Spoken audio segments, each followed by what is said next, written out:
বাংলাদেশের কিছু মিডিয়া, এই সমস্ত মিডিয়াকে আমরা চিনে রাখছি, এই সমস্ত মিডিয়ার পাছার চামড়া আমরা তুলে দেব, মাইন্ড ইট।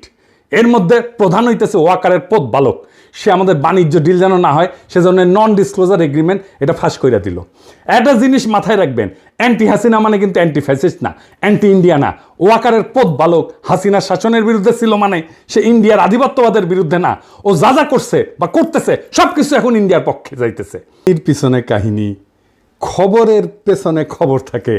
আপনারা সকলেই জানেন বাংলাদেশের সাথে আমেরিকার সাফল্যজনক বাণিজ্য চুক্তি চূড়ান্ত হয়েছে এবং এর ফলে বাংলাদেশের উপর প্রেসিডেন্ট ট্রাম্প 35% থেকে শুল্ক 20% নামাইয়ে নিয়ে আসছে। এর পেছনে কি কাহিনী আর এই খবরের কি মানে বাংলাদেশের জন্য, সেটা নিয়ে আজকে কথা বলবো। আমি 31 মার্চ 2025 একটা এপিসোড করেছিলাম আমেরিকার হৃদয়ে জয়, বাংলাদেশের অবিশ্বাস্য মিশন। আজকের এই এপিসোড দেখার পরে যদি আরও টাইম থাকে তাহলে দেখবেন ওই আগের এপিসোড। এই বাণিজ্য চুক্তি ঠিক একই কৌশলে হয়েছে। যাই হোক, আসেন সেই পেছনের আলাপ আমরা আল্লাহর নামে শুরু করি। এখন প্রথমে আমেরিকার সাথে বাংলাদেশের কী সব বিষয় নিয়ে কথা হয়েছে সেটা দেখা যাক। প্রেসিডেন্ট ট্রাম্প এপ্রিলের 2 তারিখে যে সমস্ত দেশের সাথে আমেরিকার বাণিজ্য বৈষম্য আছে তাদের উপর তিনি ব্যাপক হারে শুল্ক বৃদ্ধির ঘোষণা দেন। এরপর পরই আমাদের প্রধান উপদেষ্টা প্রফেসর ইউনূস ট্রাম্পকে একটা পত্র লেখেন, এই নতুন শুল্কের প্রয়োগ 90 দিনের জন্য স্থগিত করার অনুরোধ করেন। এই চিঠিতে ট্রাম্প এই অনুরোধ গ্রহণ কইরা বাংলাদেশ সহ সকল দেশকে 90 দিন সময় দিয়ে বলেন যে এর মধ্যে তাদেরকে আমেরিকার সাথে চুক্তিবদ্ধ হইতে হবে এই মর্মে যে তারা বাণিজ্য বৈষম্য দূর করার বিভিন্ন কার্যকর পদক্ষেপ নেবে। বাণিজ্য বৈষম্য বলতে কি বোঝায় তা আপনারা জানেন। তাও বলি, আমরা আমেরিকায় যে পরিমাণে টাকার পণ্য রপ্তানি করি, আমেরিকা আশা করে আমরাও সেই পরিমাণে পণ্য আমাদের দেশে আমদানি করব। আমেরিকাও আমাদের দেশে রপ্তানি করতে চায় সেই পরিমাণে পণ্য। খুব স্বাভাবিক চাওয়া, তাই না? ন্যায্য চাওয়া। সেটা না হইলেই বাণিজ্য বৈষম্য হয়। ইন্ডিয়াও ওই একই কাজ করে আমাদের সাথে, মানে আমাদের দেশে বেচে 100 টাকা আর আমাদের দেশ থেকে কেনে 4 আনার জিনিস। যাই হোক, ট্রাম্পের কাছে পাঠানো প্রফেসর ইউনূসের চিঠিতে আমরা জানতে পারলাম যে এর 2 মাস আগে তিনি হাই রিপ্রেজেন্টেটিভ ডক্টর খলিলুর রহমানকে, তিনি বর্তমানে একই সাথে জাতীয় নিরাপত্তা উপদেষ্টা, তাকে ওয়াশিংটনে পাঠাইছিলেন আমেরিকার কাছে এই প্রস্তাব দিতে যে বাংলাদেশ স্বতঃপ্রণোদিত হইয়া আমেরিকার সাথে তার বাণিজ্য বৈষম্য দূর করার পদক্ষেপ নিতে চায়। নিজে থেকেই বলছে বাংলাদেশ সর্বপ্রথম দেশ যে আমেরিকার কাছে এই ধরনের প্রস্তাব দেয়, দুনিয়ার মধ্যে প্রথম দেশ। এটা মাথায় রেখেন, লিখে রেখেন। চিন্তা কইরা দেখেন, ট্রাম্পের অ্যাকশনের 2 মাস আগেই প্রফেসর ইউনূস এবং ডক্টর খলিল বুঝতে পারছিলেন যে ট্রাম্প বাণিজ্য বৈষম্যের বিষয়ে অ্যাকশন নেবেন এবং তাই তারা এই আগাম পদক্ষেপ নেন। ট্রাম্প যখন এপ্রিলে শুল্ক বৃদ্ধির ঘোষণা দিলেন ততদিনে কিন্তু বাংলাদেশ বাণিজ্য বৈষম্য কমাই আনার কাজ শুরু করে দিচ্ছে, মানে আমরা আগাইছিলাম। ট্রাম্পের কাছে লেখা প্রফেসর ইউনূসের চিঠির একটা বিষয় লক্ষ্য করলে বোঝা যাবে যে তিনি বাণিজ্য বৈষম্য কমানোর এই কাজে আসলে কি হাসিল করতে চাইতেছেন। তিনি বলছেন যে বাংলাদেশ আমেরিকার কাছ থেকে অধিক পরিমাণে কৃষি পণ্য ক্রয় কইরা বাণিজ্য ঘাটতি মেটানোর চেষ্টা করবে। এটারে আমি বলছিলাম হার্টল্যান্ড, হৃদয় জয়। হার্টল্যান্ড মানে যে সমস্ত আমেরিকার প্রদেশ কৃষি পণ্য তৈরি করে। আমি ওই ভিডিওতে বলছিলাম হার্টল্যান্ড। এডিটর সাহেব এটা দেখা দেন না, সবাই না দেখুক আমি কি কইছিলাম। আমাদের একটা জিনিস এখানে বুঝতে হবে, আমেরিকায় হার্টল্যান্ড বলে একটা জায়গা আছে, মানে আমেরিকার হৃদয়। সো আমেরিকার এই হৃদয়কে আমরা কেন বিজয় করতে চাই? আমেরিকার হার্টল্যান্ড বলতে সাধারণত মধ্য পশ্চিমাঞ্চলের কৃষিভিত্তিক রাজ্যগুলোকে বোঝায়, যা আমেরিকার অর্থনৈতিক, সাংস্কৃতিক এবং রাজনৈতিক পরিচয়ের মূল ভিত্তি হিসেবে বিবেচিত হয়। এই রাজ্যগুলোকে বলা হয় হার্টল্যান্ড। তাদের ভৌগোলিক অবস্থান, কৃষির উপরে নির্ভরশীলতা এবং ঐতিহ্যবাহী আমেরিকার মূল্যবোধের জন্য তাদেরকে হার্টল্যান্ড বলা হয়। এদের রাজনৈতিক গুরুত্ব অপরিসীম, বিশেষ করে নির্বাচনী প্রক্রিয়া এবং নীতি নির্ধারণে। তাই আমরা এই হার্টল্যান্ডকে টার্গেট করব। দেখলেন তো কৃষি পণ্যের উপর তিনি জোর দিলেন কেন? এটা আমার ওই ভিডিওতে আছে। তারপরেও আমরা আরেকটু বুঝে দেখি। এটা আমরা বুঝতে পারলাম আমেরিকা বাংলাদেশের উপরে 20% শুল্ক ধার্য করার পর প্রকাশিত রয়টার্সের একটা খবর থেকে। রয়টার্সের এই খবরে বলা হয় যে শুল্ক আলোচনায় বাংলাদেশের প্রধান আলোচক বা lead negotiator doctor Khalilur Rahman বলছেন যে protecting hour apparel industry was A top priority. but we also focused our purchase commitments on US agricultural products. This supports our food security goals and fosters goodwill with US farming states.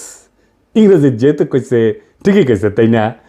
বাংলায় এটার মানে হইতেছে যে উনি বলছেন যে আমাদের বস্ত্র শিল্পকে, গার্মেন্টস শিল্পকে রক্ষা করা একটা প্রায়োরিটি কাজ, উচ্চ অগ্রাধিকার। সেটা সত্ত্বেও আমেরিকা থেকে কৃষিপণ্য আমদানি ছিল আমাদের ফোকাস। এতে আমাদের খাদ্য নিরাপত্তা বৃদ্ধি পাবে এবং আমেরিকার কৃষি নির্ভর রাজ্যগুলির সাথে আমাদের ঘনিষ্ঠতা বাড়বে। তিনি যেহেতু ইংরেজিত কইছেন ঠিকই কইছেন, আর আমি বাংলাত কইছিলাম হার্টল্যান্ড, যে আমি হার্টল্যান্ডকে মানে আমেরিকার কৃষিপণ্য উৎপাদন করে যেই অঞ্চল, যে প্রদেশগুলো, সেগুলোকে বলে হার্টল্যান্ড। এই হার্টল্যান্ডের পণ্য আমরা কিনবো, তাই আমরা আমেরিকার হৃদয়ে জয় করব। তাই এই কথাটার অর্থ কি? যে আমেরিকা থেকে বেশি কৃষিপণ্য ক্রয় করে এক কথা, কিন্তু তিনি কেন খাদ্য নিরাপত্তার বিষয়টা টেনে আনলেন? আমরা জানি আমাদের দেশে 40-এর মন্বন্তর, 74-এর দুর্ভিক্ষে লক্ষ লক্ষ লোক মারা যায়। এটা আমাদের জাতির কালেকটিভ মেমোরিতে আছে। যুদ্ধকালীন সময় এত লোক কিন্তু মারা যায় নাই। এরপর অপুষ্টিতে মারা যায় অগণিত মানুষ। এই স্মৃতি আমাদের এখনো তাড়া কইরা বেড়ায়। ফলে খাদ্য নিরাপত্তা আমাদের চিন্তার ডিএনএর ভিতরে ঢুকে গেছে এবং হইয়া দাঁড়াইছে আমাদের জাতীয় নিরাপত্তার 1 নম্বরের অগ্রাধিকার। খলিল ভাইকে যখন জাতীয় নিরাপত্তা উপদেষ্টা করা হলো, তখন চারিদিক দিয়ে কি হাউকা, উনি নিরাপত্তার কি বুঝেন? এবারটা বুঝ, নিরাপত্তা কারে বলে? খাদ্য নিরাপত্তা আমাদের জাতীয় নিরাপত্তার 1 নম্বর অগ্রাধিকার। খাদ্য কি মিলিটারি এলিমেন্ট নাকি রে বক্সোদ? আমেরিকা থেকে আমরা মোটা দাগে গম, সোয়াবিন আমদানি করি, সেই সাথে কিছু পরিমাণে ভুট্টাও কিনি। খাদ্যবস্তু ছাড়া আমরা তুলাও আনি সেই দেশ থেকে। আমাদের গম আমদানির প্রধান উৎস হচ্ছে ইন্ডিয়া, তার সাথে আছে রাশিয়া আর ইউক্রেন। রাশিয়ার উপর আমেরিকার স্যাংশন আছে, সে কারণে ওখান থেকে গম আমদানি আর সম্ভব না। ইউক্রেনের তো যুদ্ধগ্রস্ত, সেখান থেকেও আমদানি সম্ভব না, আর আমদানির পরিমাণ অনিশ্চিত। বাকি থাকে ইন্ডিয়া। ইন্ডিয়া থেকে আমাদের খাদ্যদ্রব্য আমরা বিনা পয়সায় তো কিনি না, তাই না? তাও এর সম্পূর্ণ মূল্য আমরা পরিশোধ করি। তবু আমরা দেখতে পাই ভারত প্রায় বিনা নোটিশে খাদ্যবস্তু এবং অন্যান্য পণ্যের উপরে রপ্তানি বাধা আরোপ করে, রপ্তানি বন্ধ করে দেয়। এমনকি চাল রপ্তানি বন্ধ করে দিছিল। শুধু তাই না, আবার কইয়া বেড়ায় হাঙ্গারে নাকি ওরা খাওয়ায়, খিলায়। ওরা না খেলালে নাকি আমরা চলতেই পারবো না, আমরা না খেয়ে মরবো। আমরা টাকা দিয়ে শুধু ভারতীয় পণ্য কিনলেই চলবে না, আমাদের কৃতজ্ঞ থাকতে হবে যে ইন্ডিয়া আমাদের বেচিচ্ছে। চিন্তা করেন, মানে ইন্ডিয়া আমাদের মারবে, আবার টাকাও নিবে। হ্যাঁ, বুঝেছাও? এটা হইতেছে ইন্ডিয়া। তো ওদের কাছ থেকে কেন কিনবো আমরা? ওদের ভোমা ভোমা ইন্ডিয়ান পেঁয়াজ ছাড়া চলিচ্ছে না আমাদের। একসময় বলতো না ইন্ডিয়ান পেঁয়াজ ছাড়া আমাদের চলবে না, চলে, এখন চলিচ্ছে আমাদের পেঁয়াজ ছাড়া। ওদের ধরে চটাস চটাস করে থাপ্পড় মারবেন যারা এটা কথা বলতো এক সময়। ইন্ডিয়ান ফ্যাক্টরি যেগুলো বাংলাদেশে বানাইছে না, বন্ধ করো কয়ে দিলাম আগে, নয়তো ধানমন্ডি 32 নম্বর কইরা দেবো, পরে আবার কয়েও না, সাবধান করি নাই। তার মানে ধরেন আমাদের যখন বিশেষ প্রয়োজন, তখন এমন অবস্থা হইতে পারে যে ভারত আমাদের খাদ্য রপ্তানি বন্ধ করে দিচ্ছে। এই তো কয়েকদিন আগে পাকিস্তানের সাথে যুদ্ধের প্রাক্কালে আমরা দেখলাম যে ইন্ডিয়া পাকিস্তানের সিন্ধু নদীতে পানি প্রবাহ একতরফাভাবে বন্ধ করে দিছে, যে কাজটা পূর্বের কোনো যুদ্ধকালে সে করে নাই। অর্থাৎ পানিকে ভারত অস্ত্র হিসেবে ব্যবহার করেছে। ভারত যে ভবিষ্যতে খাদ্যদ্রব্যকে অস্ত্র হিসেবে ব্যবহার করবে না তার কোনো গ্যারান্টি আছে? তো জাউরা ও করবে না এমন কোনো কাজ নাই।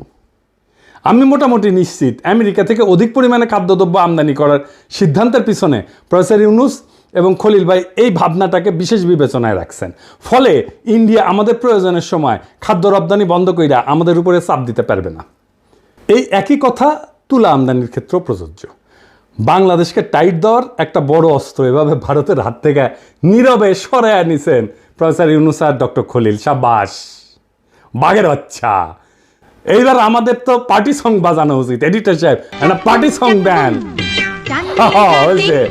আমার বিশ্বাস প্রফেসর ইউনুস আর ডক্টর খলিল এই কাজগুলা করেছেন বাংলাদেশের স্বার্থ বিবেচনা কইরা। ভারতের ক্ষতি করা তাদের অবশ্য উদ্দেশ্য ছিল না, কিন্তু ভারতের যেতে ক্ষতি হইল সেটা তারা সারা জীবন মনে রাখবে। একে তো খাদ্যদ্রব্য রপ্তানি হঠাৎ করে বন্ধ করে আমাদের মতো বাংলাদেশকে বিপদে ফেলা ভারত তার হীন স্বার্থ আর কখনো হাসিল করতে পারবে না। সেই সাথে ভারত আরও একটা বড় ক্ষতি হইল, বাংলাদেশে তার যে খাদ্যদ্রব্য এবং তুলার মার্কেট সেটা এখন অনেক ছোট হয়ে যাবে। ভারতের সাথে আমাদের যে বিশাল বাণিজ্য ঘাটতি ছিল সেটা অনেকটাই কমে যাবে। অর্থাৎ বাণিজ্য ঘাটতি কমাইতে ট্রাম্প যেটা দুনিয়ার সঙ্গে প্রকাশ্যে করতেছেন প্রফেসর ইউনূস আর খলিল ভাই, ভারতের সঙ্গে তলে তলে সেই কামটাই সারলেন, কিন্তু কেউই সেটা আগে ভাগে আন্দাজ করতে পারলেন না। এটারে কয় চাপা মায়ের, মায়ের হয় এটাতে, কিন্তু সাউন্ড হয় না। একই সাথে আর একটা ঘটনা ঘটলো, কি সেটা, আমেরিকার কৃষিপণ্যের লবি হইতেছে সেই দেশের সবচেয়ে শক্তিশালী লবি, মানে এই সমস্ত প্রদেশ কৃষিপণ্য তৈরি করে, সেই প্রদেশগুলোর যারা এমপি মিনিস্টার আর কি, বুঝছাও। আমরা 18 কোটি বাংলাদেশি সহজেই আমেরিকার কৃষিপণ্যের একটা বৃহৎ বাজারে পরিণত হইতে পারি। আমরা যদি আমেরিকার এই সমস্ত পণ্যের বড় ক্রেতা হই, তাহলে এই যে লবি, যে সমস্ত জায়গায় কৃষিপণ্য তৈরি হয়, সেই সমস্ত প্রদেশের এমপি মিনিস্টার মন্ত্রী, এদের সাথে, এদের লবির সাথে আমাদের নিবিড় ঘনিষ্ঠতা হওয়া সময়ের ব্যাপার। আর আমেরিকার যেসব রাজ্য কৃষিপণ্য উৎপাদন করে, সেখানকার রাজনীতিতে, নির্বাচনে কৃষি লবি অনেকটা নির্ধারণী ভূমিকা পালন করে। ফলে এই সমস্ত রাজ্যের সিনেটর, কংগ্রেসম্যান, গভর্নরেরা কিছুকালের মধ্যে আমাদের পকেটে থাকবে, আমাদের হাতের মধ্যে থাকবে। আমি আশা করি আগামীতে যারা নির্বাচিত হবেন তারা এই বিষয়টা বিশেষভাবে যত্নের সাথে খেয়াল করবেন, এটাকে নারিশ করবেন, এটাকে পুষ্ট করবেন, এই সম্পর্কটাকে ধরে রাখবেন, আরও সমৃদ্ধ করবেন। আমেরিকায় ভারতের যে প্রভাব, সেটা সে নিজের প্রয়োজনে বাংলাদেশের বিরুদ্ধে ব্যবহার করতে পারে। আমাদের সাথে ঘনিষ্ঠ সম্পর্ক থাকলে আমেরিকার কৃষি লবি আমেরিকায় বাংলাদেশের বিরুদ্ধে ভারতের যে কোনো চক্রান্তকে নস্যাৎ করে দিতে পারবে, সেই শক্তি তাদের আছে। অর্থাৎ আমেরিকান কৃষি লবি আমাদের সঙ্গে থাকলে আমেরিকাকে ভারত আর বাংলাদেশের বিরুদ্ধে কাজে লাগাইতে পারবে না, এইটা লিখে রাখতে পারেন। ইতিমধ্যেই শুল্ক আলোচনার সময় আমেরিকার তুলা, গম এবং সোয়াবিনের লবি বাংলাদেশের সপক্ষে কাজ করছে এবং আমরা তার সুফল পাইছি, আপনারা তো দেখতেই পাইতেছেন। মোট কথা, ভারত বাংলাদেশে তার কৃষি পণ্যের বাজার শুধু হারাবে না, সেই সাথে বাংলাদেশের বিরুদ্ধে আমেরিকাকে ব্যবহার করার সুযোগ তার হাতে আর থাকলো না। এর থেকে নিশ্চয়ই বুঝতে পারতেছেন যে কি ধরনের দূরদর্শিতা নিয়ে নীরব কৌশলের সাথে প্রফেসর ইউনূস আর ডক্টর খলিল আমেরিকার সাথে আমাদের বাণিজ্য আলোচনার বিষয়টা বাংলাদেশের অগ্রাধিকারমূলক জাতীয় স্বার্থে আগাইয়া নেওয়ার কাজে ব্যবহার করছেন। বাংলাদেশের এই কৌশলে ভারত আর কি কি বিপদে পড়ল? ভারত আমেরিকার কৃষিপণ্যের উপরে, মানে আমেরিকা থেকে ইন্ডিয়াতে যে সমস্ত কৃষিপণ্য রপ্তানি হয় তার উপরে 40% শুল্ক ধার্য করে। ভারতে কৃষিপণ্য উৎপাদনের খরচ আমেরিকার চেয়ে বেশি। চড়াহারে শুল্ক ধার্য না করলে আমদানি করা খাদ্যদ্রব্যের দাম স্থানীয়ভাবে, মানে ভারতে উৎপাদিত পণ্য কৃষিপণ্যের চাইতে কম হবে। অত্যধিক শুল্ক ধার্য কইরা বাইরের পণ্য আসতে না দিয়া ভারত কৃত্রিমভাবে আভ্যন্তরীণ কৃষি উৎপাদন বজায় রাখছে বছরের পর বছর ধরে। আমেরিকা কিন্তু বহুদিন ধরে ভারতকে শুল্ক কমানোর জন্য চাপ দিতেছিল, কিন্তু ভারত শুনে নাই। কারণ এতে ভারতের কৃষকেরা আন্দোলন করে শুরু করে দিবে, কৃষকের পণ্য বিক্রি হবে না। তো আমেরিকার সাথে ভারতের এইবারে শুল্ক আলোচনা ভেঙে যাওয়ার একটা প্রধান কারণ হইল ভারত কোনো অবস্থাতেই আমেরিকার কৃষিপণ্যের উপর শুল্ক কমাবে না, আর আমেরিকাও এই শুল্ক না কমাইলে ট্যারিফ কমাবে না। এখন বাংলাদেশ এই শুল্ক শূন্যে নামায় ফেলছে, শূন্য। তখন ট্রাম্প কসাই মোদিকে হেভি চাপ দিয়ে কইছে কিন্তু যে বাংলাদেশ শুল্ক শূন্যে নামাইতে পারছে, তুই কোন হরিদাস পাল যে তুই পারবি না। শুল্ক এবং অশুল্ক বাধা ব্যাপকভাবে না কমাইলে ভারত আমেরিকার কাছ থেকে কোনো ডিল পাবে না, লিখে রাখতে পারেন। ইতিমধ্যে প্রেসিডেন্ট ট্রাম্পের বাণিজ্য উপদেষ্টা ভারতকে আখ্যায়িত করছে মহারাজা অফ ট্যারিফ বইলা। দেখেছেন এটা? The math of this, every American needs to understand because it's related to the trade situation. You start with the fact that India is the Maharaja of tariffs. It's the highest tariffs in the world. তো ইন্ডিয়ার সমস্যা হইল কৃষি শুল্ক বিপুলভাবে কমাইলে সারা ভারতের কৃষক সমাজ একযোগে কসাই মোদির পাছার চামড়া তুলে ফেলবে। বুঝা দেখেন কসাই মোদি কি একটা পেজগির মধ্যে পড়েছে। ও কৃষি শুল্ক না কমাইলে ট্রাম্প $5 দিবি, ভারতের উপরে অলরেডি 25%-এর উপর আরো 25%, মোট 50% শুল্ক ধার্য কইরা ট্রাম্প ডলা দেওয়ার কাম শুরু করে দিছে। ডাবল ফোন মারা গাইছে এডিটর সাহেব। পার্টি সং হবে এবার, সাকবুম সাকবুম। হাসিনা জিতে যায় না, সাগর শুকায় যায়। ওই খালি ধ্বংস, অভিশাপ আর দুঃসংবাদ বইয়া নিয়ে আসে। প্রিয় ভারতবাসী, রাখেন, আরো বেশি দিন রাখেন, ডাইনিরে আশ্রয় দেন, আর অসাম্প্রদায়িক সেকুলার লিবারাল ফুন মারা খাইতে থাকেন। কি হইল এডিটর সাহেব, আপনি মাইন্ড করছেন মনে হয়, রাগিচ্ছেন কেন? হ্যাঁ, আমি মুখ খারাপ করেছি? আমি কথা কইনি তো, আমি ফোন মারার কথা কইছি। হ্যাঁ, ডাবল ফোন মারা মানে ইনকে করে ডাবল ফোন মারা খাবি। আর আমরা গান গামু, ও যখন ডাবল ফোন মারা খাবি না তখন আমরা গান গামু, তোমার কোন কোন জায়গায় ব্যথা গো বান্ধবী ললিতা। আবার অন্যদিকে ভারতের কৃষকেরা হাতে মুগুর নিয়ে অপেক্ষা করতেছে, কসাই মোদি কৃষি শুল্ক কমাইলে মুগুরের বাড়ি একটা মাটির পড়বি না। ইন্ডিয়ার কৃষকরা কিন্তু বেশিরভাগই শিকড়ে কিন্তু তলোয়ার নিয়ে চলে, বেশি তেরিবেরি করলে কল্যাণ নামে দিবি একেবারে। আমেরিকার সাথে বাণিজ্য শুল্কের বিষয়ে বাংলাদেশ যে কি পদক্ষেপ নিতে যাচ্ছে এবং ভারতের জন্য সেটা যে কি ক্ষতির কারণ হইতে পারে, এই বিষয়টা কিন্তু ভারত মার্চ মাসের মধ্যে টের পেয়েছিল। তখন থেকেই তারা এই ডক্টর খলিলের বিরুদ্ধে ক্রমাগত অপপ্রচার চালানো শুরু করছে। তাকে খেতাব দিছে ডেঞ্জারাস ম্যান হিসেবে। সে তো অবশ্যই ডেঞ্জারাস ম্যান, ইন্ডিয়ার জন্য অবশ্যই সে ডেঞ্জারাস ম্যান। তার বিরুদ্ধে ভারতের মিডিয়ায় যে জঘন্য অপপ্রচার করছে সেটা পুনঃপ্রচার করছে বাংলাদেশের কতিপয় জঘন্য ভারতীয় এজেন্ট এবং বাংলাদেশের কিছু মিডিয়া। এই সমস্ত মিডিয়াকে আমরা চিনে রাখছি, এই সমস্ত মিডিয়ার পাছার চামড়া আমরা তুলে দেব, মাইন্ড ইট। এর মধ্যে প্রধান হইতেছে ওয়াকারের পথ বালক। সে আমাদের বাণিজ্য ডিল যেন না হয় সেজন্য নন ডিসক্লোজার এগ্রিমেন্ট এটা ফাঁস করে দিল। একটা জিনিস মাথায় রাখবেন, অ্যান্টি হাসিনা মানে কিন্তু অ্যান্টি ফ্যাসিস্ট না, অ্যান্টি ইন্ডিয়া না। ওয়াকারের পথ বালক হাসিনার শাসনের বিরুদ্ধে ছিল মানে সে ইন্ডিয়ার আধিপত্যবাদের বিরুদ্ধে না। ও যা যা করছে বা করতেছে সব কিছু এখন ইন্ডিয়ার পক্ষে যাইতেছে। আমি আপনাকে একটা সিম্পল একটা এক্সারসাইজ দিই। হ্যাঁ, ধরেন আগামীর বাংলাদেশ কেমন হবে সেটা আমাকে যদি লিখতে বলেন, আমি লিখলাম। ধরেন কি লিখবো সেটা আপনারা বুঝতে পারেন না। বাংলাদেশের সকল প্রগতিশীল 2-3% লোক ছাড়া সবাই সেটা মাইনে নেবে, গ্যারান্টি দিলাম। কারণ আমি কি রাষ্ট্র চাই সেটা আমার 1000-এর বেশি ভিডিও আছে, 20টার বেশি বই আছে, এটা তার নিশানা আছে। আর ওয়াকারের পথ বালক যে রাষ্ট্র বানাবে ওরে প্রস্তাব করতে বলেন সেই রাষ্ট্রে বাংলাদেশের সাধারণ মুসলমান থাকতে পারবে কিনা ইমান আকিদা নিয়া। যদি পারে আমি আমার কান কেটে কুত্তা দিয়ে খাওয়াবো। ও কি লিখছে রাষ্ট্র সম্পর্কে, রাষ্ট্র ধারণা সম্পর্কে, ওর ইডিওলজি সম্পর্কে সব লেখা আছে, চাই দরকার হলে দেখাই দেব। ও কেমন রাষ্ট্র চায় সে সেটা নানা সময় বলছে, আমি আর বিস্তারিত গেলাম না। ওরে বাংলাদেশে স্পেস দেবেন না, ওরা সবসময় দাবরানির উপরে রাখবেন। ও বাংলাদেশের শত্রু, ও ইন্ডিয়ার একটা এজেন্ট, ও এটা ওয়াকারের পথ বালক। আপনি নিশ্চয়ই লক্ষ্য করছেন খলিল ভাই সমস্ত অপপ্রচারে পাত্তাই দেন নাই। উনি ঠান্ডা মাথার মানুষ, অবিচলভাবে তার কাজ চালাই গেছেন। আমি সবসময় দেখছি উনি কথা কম কাজ বেশি, এটাই হইল তার কাজের ধরন। প্রফেসর ইউনূস কিন্তু পুরা সময়টাই খলিল ভাইয়ের উপরে তার আস্থা অক্ষুণ্ণ রাখছেন, আমরা খেয়াল করছি। কারণ তিনি জানতেন যে এই আলোচনা অত্যন্ত কঠিন এবং জটিল। এই সমস্ত বিষয়ে সফল নেগোসিয়েশন চালানোর জন্য এমন একজনের প্রয়োজন যিনি একই সঙ্গে আন্তর্জাতিক বাণিজ্য আলোচনা, অশুল্ক বাধা, কূটনীতি, জাতীয় নিরাপত্তার বিষয়ে যথেষ্ট জ্ঞানী এবং অভিজ্ঞ। প্রফেসর ইউনূস ন্যাচারালি এই গুণগুলি পাইছিলেন একমাত্র ডক্টর খলিলের মধ্যে। কেন পাইছিলেন জানেন? আমি আগে বলছিলাম, আসেন আবার একটু দেখি। খলিল ভাই জাতিসংঘের বাণিজ্য এবং অর্থনৈতিক সংস্থা আংটাডের উচ্চ পদে দায়িত্ব পালন করছেন দীর্ঘ 25 বছর। অর্জন করছেন বাণিজ্য এবং বাণিজ্য আলোচনার গভীর জ্ঞান, বিস্তৃত অভিজ্ঞতা। 2001 সালে অনুষ্ঠিত জাতিসংঘের স্বল্পোন্নত দেশ সংক্রান্ত সম্মেলনের প্রোগ্রাম অফ অ্যাকশন রচনার দায়িত্ব পড়ে উনার হাতে। এই প্রোগ্রাম অফ অ্যাকশনের একটা বড় অর্জন ছিল স্বল্পোন্নত দেশগুলোর পণ্যসমূহকে ইউরোপিয়ান ইউনিয়ন কর্তৃক শুল্ক কোটাবিহীন অর্থাৎ duty free, quota free access দেওয়া, প্রবেশাধিকার দেওয়া। এভরিথিং বাট আর্মস এই নামের এই উদ্যোগের প্রধান প্রণয়নকারী ছিল এই আমাদের খলিল ভাই। এই যে গার্মেন্টস আসতেছে বিনা শুল্কে ইউরোপে, সেটা খলিল ভাইয়ের কারণে। ইউরোপিয়ান কমিশনের সাথে এই বিষয়ে তাকে মাসের পর মাস আলোচনা চালাইতে হয়েছিল।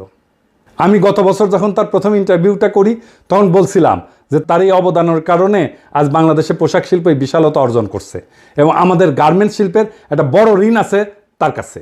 আর এই গার্মেন্টস মালিকদের অনেক পত্রিকায় খলিল ভাইয়ের পিছে লাগছিল। ওই যে কথা আছে না, বাঙ্গু যে উপকার করে তার পিছে সে লাগে।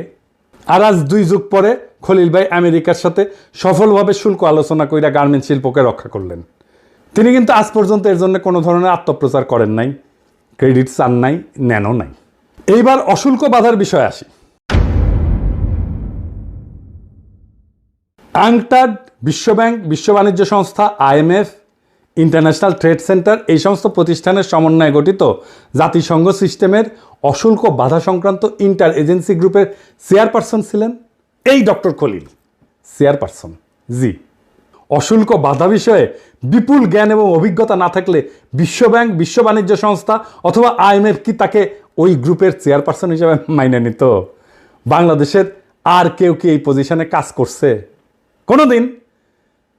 আমি সম্পূর্ণ নিশ্চিত আপনারা আর একজনকেও বাড়তি দিয়ে খুঁজে পাবেন না। কূটনীতি এবং জাতীয় নিরাপত্তার বিষয়ে খলিল ভাইয়ের দক্ষতা এবং পারঙ্গমতা তো আমরা আমেরিকার সাথে সফল বাণিজ্য আলোচনাতেই দেখলাম, আপনারাও দেখছেন। এ বিষয়ে আমার বাড়তি কিছু বলার নাই। তিনি আলোচনার শেষে একটা ইন্টারভিউ দিছিলেন 15 মিনিটের। এই ইন্টারভিউতে তিনি যে সহজ সুন্দরভাবে একটা অত্যন্ত কঠিন জটিল বিষয়কে বর্ণনা করছেন সেটা সকলের শোনা উচিত। এটার লিঙ্ক আমি ডেসক্রিপশন বক্সে দিয়ে দিতেছি, আপনারা সকলে শুনবেন এবং অনেক বিষয় চালাইয়া বুঝতে পারবেন। বাংলাদেশের এইটা একটা বড় সংকট। বাংলাদেশের সত্যিকার অর্থে যারা দক্ষ মানুষ, বাংলাদেশে যারা সত্যিকার অর্থে আন্তর্জাতিক মানের প্রফেশনাল, বাংলাদেশের সত্যিকার অর্থে যারা আন্তর্জাতিক মানের ইন্টেলেকচুয়াল ক্যাপাসিটি আছে, যাদের প্রফেশনাল ক্যাপাসিটি আছে, যাদের তাদেরকেই বাংলাদেশে যথেচ্ছ অপমান করাটাই হইতেছে এক শ্রেণীর বাঙ্গু এলিটদের সবসময়ের কাজ। এবার আর একটা বিষয় আসি। আমেরিকার আভ্যন্তরীণ বাজার হইল সারা পৃথিবীর মধ্যে সবচেয়ে বড় কনজিউমার মার্কেট। বাংলাদেশের সাথে আমেরিকার সাফল্যজনক বাণিজ্য চুক্তি এই বিশাল মার্কেটের দরজা বাংলাদেশের জন্য খুলে দিছে। এইরকম অভূতপূর্ব সুযোগ জাতির জীবনে বারে বারে আসে না। এখন আমাদের সকলের উচিত সমবেতভাবে এই সুযোগকে সম্পূর্ণভাবে কাজে লাগায় বাংলাদেশকে দক্ষিণ এশিয়ার সবচেয়ে শক্তিশালী অর্থনীতি হিসেবে দ্রুত রূপান্তরিত করা। কি পরিমাণে চাকরি তৈরি হবে কল্পনাও করতে পারতেছেন না। আমি বিশ্বাস করি আগামী 5 বছরের মধ্যেই এই কাজটা করা সম্ভব। বাংলাদেশ দক্ষিণ এশিয়ার সবচেয়ে শক্তিশালী অর্থনীতি হিসেবে দাঁড়ায় যাবে। আগামী 5 বছর লিখে রাখতে পারেন, যদি আমাদের মাথা ঠিক থাকে আর যদি ওয়াকারের পথ বালকেরা বেশি লাফালাফি না করে। আগামী নির্বাচনে অংশগ্রহণকারী সকল দলকে আমি আহ্বান জানাই যে তারা যেন এই বিষয়টা তাদের নির্বাচনী ম্যানিফেস্টোতে গুরুত্বের সাথে উল্লেখ করেন এবং এই উদ্দেশ্য অর্জনে কী কী পদক্ষেপ নেবেন তা বিস্তারিতভাবে বর্ণনা করেন। আমি আশা করি নির্বাচনের আগে এই বিষয়ে অন্তর্বর্তীকালীন সরকার যে সমস্ত পদক্ষেপের সূচনা করবেন তার প্রতি সকল মহলই পূর্ণ ও সক্রিয় সমর্থন দেবেন। সবশেষে একটা কথা না বললেই না। আমেরিকার সাথে বাণিজ্য আলোচনার এই দ্বিতীয় রাউন্ডের আগে খলিল ভাইয়ের বড় ভাই অসুস্থ হয়ে ঢাকার এভার কেয়ার হসপিটালে ভর্তি হন এবং তাকে লাইফ সাপোর্টে রাখা হয়। আমরা জানলাম, খলিল ভাইকে জানানো হইল এবং খলিল ভাই দ্রুত ওয়াশিংটন থেকে ঢাকায় আসেন ভাইয়ের পাশে দাঁড়ানোর জন্যে। এইরকম একটা অবস্থায় আলোচনার দ্বিতীয় রাউন্ড শুরু হয়। ওয়াশিংটনে দিনের বেলায়, বাংলাদেশ সারা রাত ধইরা খলিল ভাই অনলাইনে ওই মিটিংয়ে পার্টিসিপেট করতেন। একদিকে হাসপাতালে মৃত্যু পথযাত্রী বড় ভাই, অন্যদিকে 3টা-4টা রাত পর্যন্ত জায়গা খলিল ভাই নেগোসিয়েশন পরিচালনা করেন। কি অবস্থা দেখেন। আর এই খলিল ভাইকে নিয়ে কি করছে এই হারামজাদাগুলো সারা বাংলাদেশে। এই ফ্রেমওয়ার্ক এগ্রিমেন্টের 90 ভাগের উপরে ঐক্যমত হয় এই রাউন্ডেই। এই ধরনের গভীর কর্তব্যনিষ্ঠা, খাঁটি দেশপ্রেম আমি খুব একটা দেখি নাই। খলিল ভাইয়ের বড় ভাই পৃথিবীর মায়া ত্যাগ কইরা মহান আল্লাহ তাআলার কাছে ফিরে গেছেন এবং ভাবি, যিনি আমারও ভাই এবং ভাবি, ওনাদের জন্যে মহান আল্লাহ তাআলার কাছে দোয়া করবেন। এই পুরো ঘটনার ভিতর দিয়ে আমরা কি শিক্ষা পাইলাম? এই বাণিজ্য আলোচনা শুধু একটা সফল বাণিজ্য চুক্তির গল্প না, এটা কৌশল, দূরদর্শিতা, নিঃস্বার্থ দেশপ্রেমের এক উজ্জ্বল দৃষ্টান্ত। প্রফেসর ইউনুস এবং ডক্টর খলিল দেখাই দিচ্ছেন যে বড় জয় আসে তখনই যখন তার নীরবে, বুদ্ধিমত্তায় আর জাতীয় স্বার্থকে সামনে রেখে লড়া হয়। ভারতের হাত থেকে বাংলাদেশের উপরে চাপ সৃষ্টি করার 2টা বড় অস্ত্র, খাদ্য এবং তুলা, তারা এক ঝটকায় সরাই নিলেন। একই সাথে আমেরিকার সবচেয়ে শক্তিশালী কৃষি লবিকে আমাদের মিত্রে পরিণত করলেন। আজ যারা এই চুক্তিকে শুধু পোশাক শিল্প রক্ষার সাফল্য মনে করতেছেন, তারা বুঝতে পারতেছেন না এটা আসলে বাংলাদেশের কৌশলগত মুক্তির একটা বিশাল বড় ধাপ। এটাই ইতিহাস গড়ার ধরন। প্রচারের আলোতে না, বরং নেপথ্যের ঘাম এবং ত্যাগে এই ইতিহাসগুলো গড়া হয়। যেমন খলিল ভাই হাসপাতালের লাইফ সাপোর্টে থাকা ভাইকে রেখা রাতভর আলোচনায় বসছেন, কারণ তিনি জানতেন এই সুযোগ হাতছাড়া মানে প্রজন্মের পর প্রজন্মের জন্য হার। বাংলাদেশ আজ এক নতুন দরজা খুলে দিছে। আমেরিকার বিশাল বাজার, বৈশ্বিক কৃষি লবি এবং ভারতীয় আধিপত্যের হাত থেকে কৌশলগত মুক্তি। সব মিলায় এটা আমাদের অর্থনৈতিক রাজনৈতিক ভবিষ্যতের জন্য এক বিপুল সম্ভাবনার দ্বার। এখন প্রশ্ন একটাই, আমরা কি সবাই মিলে এই সুযোগকে কাজে লাগাতে প্রস্তুত? যদি প্রস্তুত হই তবে আগামী 5 বছরের মধ্যেই বাংলাদেশ শুধু দক্ষিণ এশিয়া না, পুরো এশিয়ার এক শক্তিশালী অর্থনৈতিক শক্তি হিসেবে দাঁড়াবে ইনশাল্লাহ। এটাই সময় ঐক্যের, সাহসের আর দূরদর্শিতার। ইনশাল্লাহ এই পথের শেষ প্রান্তে অপেক্ষা করতেছে একটা স্বাধীন, শক্তিশালী, আত্মমর্যাদাশীল, সম্মানিত বাংলাদেশ। ইনকিলাব জিন্দাবাদ।